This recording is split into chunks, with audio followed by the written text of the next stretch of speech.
காலை சடங்குகள் மூலியமா எப்படி செல்வத்தை ஈர்க்கலாங்கிறத பத்தின ஒரு சுருக்கமான பார்வை இது.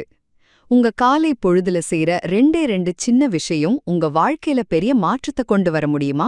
சித்தர்களோட பழங்கால சுவடிகளை வச்சு கண்டிப்பா முடியும்னு சொல்றாங்க. முதல்ல தண்ணியோட சக்தி. காலையில எழுந்ததும் வேலையா உங்க கையில தண்ணி எடுத்து முகத்தை கழுவணும். கழுவுனதுக்கு அப்புறம் அதே தண்ணிய தொட்டு ஒரு வணக்கம் வச்சுட்டு உங்க நாள ஆரம்பிங்க.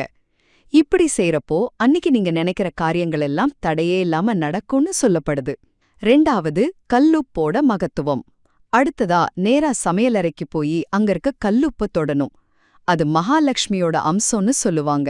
அதனால அதை தொடும்போது எனக்கு குறைவில்லாத செல்வத்தை கொடுன்னு மனசார வேண்டிக்கோங்க. இத தினமும் செஞ்சா மகாலட்சுமியோட அருள் கண்டிப்பா கிடைக்கும்.